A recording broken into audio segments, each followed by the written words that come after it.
ଆଉ ଯେଉଁ ମାଲିକମାନେ କହୁଛନ୍ତି ପଇସା ପତ୍ର ହେଉନି ଆମର ସେ ମାଲିକ କହୁଛନ୍ତି ଯାତ୍ରାପାଟି ବିକିଦେବେ ଏତେବେଳେ ପଇସା ହେବ ନହେଲେ ଛାଡ଼ି ଦିଅନ୍ତୁ। କିଛି ଯାତ୍ରାପାଟି ମାଲିକ କହୁଛନ୍ତି ସେ ତାଙ୍କର ଆଜୀବନ ଯାତ୍ରାପାଟି ଲସ୍ ରେ ଚାଲୁଛି, ଯାତ୍ରାରେ ପ୍ରଫିଟ୍ ନାହିଁ। ଆକ୍ଚୁଆଲି ଆପଣ ଗୋଟେ କମିଟି ମେମ୍ବର ହିସାବରେ କହିବେ କି ଯାତ୍ରାରେ ଲାଭ ଅଛି ନା ନାହିଁ? ନା ଛାଡ଼ି ଦେଉନାହାନ୍ତି, ବନ୍ଦ କରିଦିଅନ୍ତୁ। ଆମେ ଜାଣିବା ନାହିଁ ତାଙ୍କ ଲସ୍ ହେଇଛି ବନ୍ଦ କରିଦେଲେ। ମୋର ଏଇନା ଗାଡ଼ି ବେପାର ହେବନି, ମୁଁ ବନ୍ଦ କରି ଚଲେଇବି। ମୋର ଏଇନା ମୁଁ ଇନ୍ସୁରାନ୍ସ ପଇସା ଦେଇପାରିବିନି କି କିସ୍ତି ଦେଇପାରିବିନି, ଟାୟାର ପକେଇ ପାରିବିନି। ମୁଁ କୋଉଠୁ ଆଣିବି? ଖାଲି ବିଲ ବିକି ଯାତ୍ରା ପୁରେଇବି? କହୁଛନ୍ତି ସେମାନେ ତ କ'ଣ କରିବି? ଜମି ବିକିକିରି ଆମେ କାହିଁ ତମର ଏମିତି କେତେ ଜମି କି? ତମର କେତେ ଜମି? ତେମେ ଯେଉଁ ବିକିଛ ଯେତିକି ମାଲିକ ତାଙ୍କର ପୌତ୍ର ସମ୍ପତ୍ତି, ତାଙ୍କ ବାପାଙ୍କ ସମ୍ପତ୍ତି ଯେଉଁ ବିକୁଛନ୍ତି ନା ତାଙ୍କ ନିଜର ସମ୍ପତ୍ତି କି ନା ତାଙ୍କ ଶାଶୁର ସମ୍ପତ୍ତି, ଶ୍ୱଶୁର ଘର? ଆମେ ଦେଖିବା ନା ତାଙ୍କ ଇନକମ୍, ଆମେ ସେଇଟାକୁ ଦେଖିବା।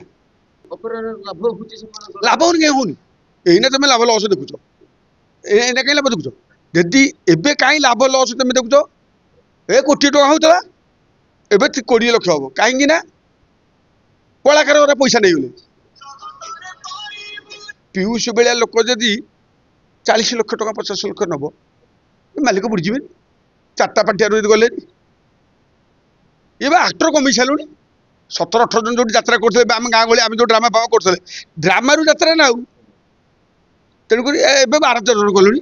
ଆଉ ଯେଉଁ ମାଲିକମାନେ କହୁଛନ୍ତି ପଇସା ପତ୍ର ହେଉନି ଆମର ସେ ମାଲିକ କହୁଛନ୍ତି ଯାତ୍ରାପାଟି ବିକିଦେବେ ଏତେବେଳେ ପଇସା ହେବ ନହେଲେ ଛାଡ଼ି ଦିଅନ୍ତୁ। ମୁଁ ଏଠି 4ଟା ଗାଡ଼ି ବିକିଦେଲି, ମୋ ଡ୍ରାଇଭର ରହିଲେନି। ସେ କହିଲେ ଆଜ୍ଞା ଆମର ବିପିଏଲ୍ କାର୍ଡ଼ ସେଠି ମିଳିଲା, ଇଏ ମିଳିଲା, ଚାଉଳ ମିଳୁଛି, ସରକାରଙ୍କ ଦେଲେ କାର୍ଡ଼ ଯେ ମେଡ଼ିକାଲରେ ପଇସା ମିଳିଲା, ଆଉ ଏଠି କାହିଁ ଖଟିବୁ ଆମେ ଖରାରେ ଆପଣଙ୍କ ପାଖରେ? ଶଳା ବଦା କାହିଁ ଶୁଣିବେ? ତେଣୁକରି ଆମେ ଯାଉଛୁ, ମୁଁ ପଳା, ମୁଁ ସେଠୁ ଗାଡ଼ି ବିକିଦେଲି। କ'ଣଟେ କରିଥାନ୍ତି? ଯୋଉଠି ଲସ୍ ହେବ କାହିଁ କରିବି?